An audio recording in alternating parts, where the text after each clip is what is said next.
오늘은 말이죠. 한 생명공학 기업이 무려 70년이나 굳건했던 피부질환 치료 시장의 거인을 어떻게 흔들고 있는지 그 흥미진진한 이야기를 한번 파헤쳐 보겠습니다.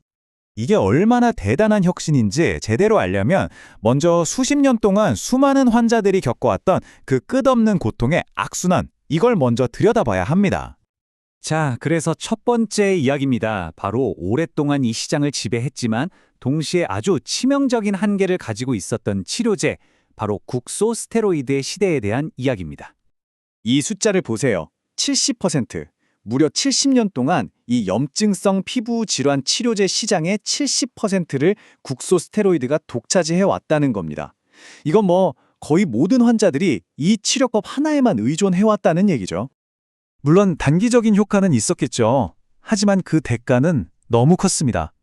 피부가 종이장처럼 얇아지거나 얼굴같이 민감한 부위에는 함부로 쓸 수도 없었고요. 이런 수많은 제약들 때문에 환자들은 정말 끝없는 좌절의 굴레에 갇혀 있어야만 했습니다. 그런데 만약에 이 모든 판을 뒤집는 새로운 해결책이 등장했다면 어떨까요? 드디어 아큐티스 바이오테라퓨틱스가 내놓은 새로운 도전자, 한번 만나보시죠. 아큐티스 성공의 심장에는 바로 조리브라는 신약이 있습니다. 이게 뭐냐면 아주 간단히 말해서 염증을 일으키는 특정 효소, 이 PDE4라는 녀석의 활동을 딱 막아버리는 거예요. 그러니까 기존 치료와는 근본적으로 접근 방식이 다른 거죠. 판도를 완전히 바꿀 수밖에 없는 겁니다. 자, 이 표를 보시면 조리부가 왜 게임 체인저라고 불리는지 한눈에 들어옵니다. 보세요. 기존 스테로이드는 장기 사용이 어려웠죠? 조리부는 가능합니다. 얼굴 같은 민감한 부위에도 안전하고요. 무엇보다 복잡하게 여러 번 바를 필요 없이 그냥 하루에 딱 한 번만 바르면 끝이라는 거. 이 간편함, 정말 엄청난 차이죠? 이게 또 얼마나 다재다능하냐면요. 다양한 피부 부위나 질환에 맞춰서 제형을 다르게 쓸 수 있거든요. 그러니까 의사 입장에서는 이거 하나만 있으면 거의 모든 상황에 대처할 수 있는 말 그대로 스위스 군용칼 같은 존재가 되는 겁니다. 회사에서 괜히 이런 별명을 붙인 게 아니에요. 자, 그런데 이렇게 스펙이 화려하다고 해서 시장에서도 정말 성공했을까요? 과연 그럴까요? 데이터는 아주 단호하게 그렇다고 외치고 있습니다. 시장의 반영은 가히 폭발적이었습니다.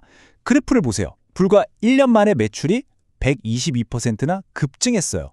이건 단순히 약이 좋다는 걸 넘어서 의사들과 환자들이 얼마나 이런 새로운 치료제를 간절히 기다려왔는지를 보여주는 명백한 증거라고 할 수 있죠.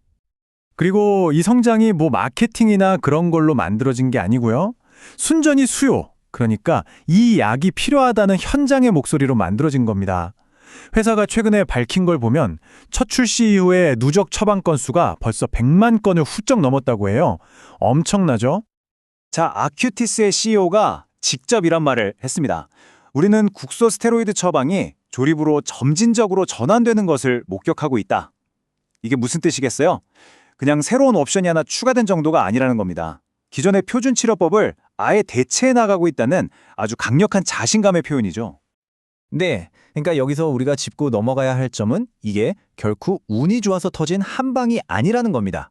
아큐티스는 이 기세를 몰아서 어떻게 시장을 계속 정복해 나갈 것인지 아주 명확하고 치밀한 전략을 다 짜놨습니다. 그 전략이 바로 이 세 가지 파도, 3웨이브 전략인데요. 첫 번째 웨이브는 소아과 시장 공략입니다. 특히 아토피로 고생하는 아이들, 이 시장의 미충족 수요가 어마어마하거든요. 두 번째는 기존 약의 활용 범위를 넓히는 겁니다. 백반증이나 화농성 한선염 같은 또 다른 수십억 달러 규모의 시장을 넘보는 거죠. 그리고 마지막 세 번째 웨이브는 아예 새로운 분자, IARQ234 같은 차세대 신약을 개발해서 장기적인 혁신 동력을 확보하겠다는 겁니다. 정말 체계적이죠? 자, 이 모든 걸 듣고 나면 당연히 이런 질문이 떠오르죠. 모든 혁신 기업이 마주하는 바로 그 질문이요. 그래서 이 회사의 잠재력은 도대체 어디까지일까? 애널리스트들의 전망은 상당히 밝습니다. 한번 보시죠. 가장 긍정적인 시나리오, 그러니까 불케이스를 보면요.